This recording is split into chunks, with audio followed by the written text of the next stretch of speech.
You've delegated, you've handed off the task, and somehow you're still involved in every version of it. Every question still comes to you. Every exception still lands on your desk. You've delegated the work, but you're still doing the job. I worked with a founder running a marketing consultancy, around 12 people.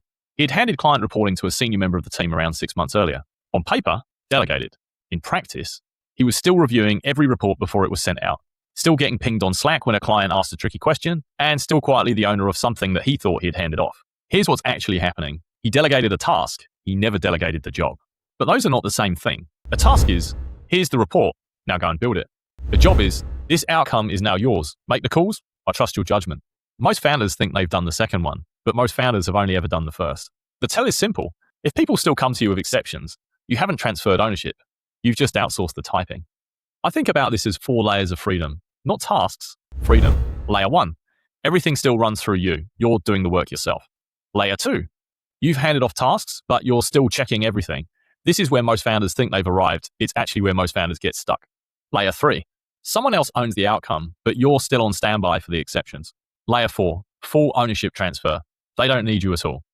Most founders live their whole career bouncing between layer 1 and layer 2, convinced they've delegated because the task moved, never noticing that ownership never did.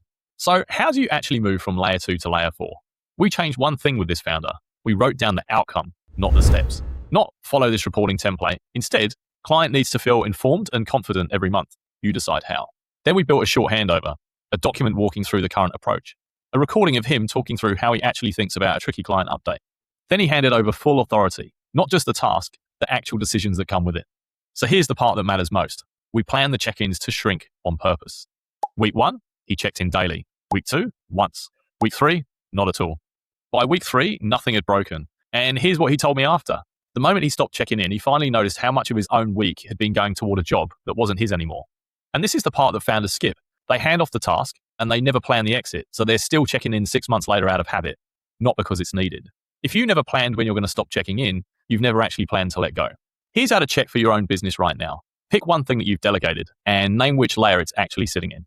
If the exceptions still come to you, that's layer 2, whatever you're calling it. If you haven't deliberately reduced your check-ins over time, that's layer 2.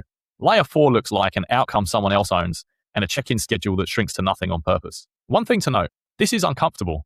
Handing over the actual decisions is scarier than handing over a task list. That discomfort is the signal that you're doing it right. If it feels easy, you probably kept the authority and just outsourced the busy work.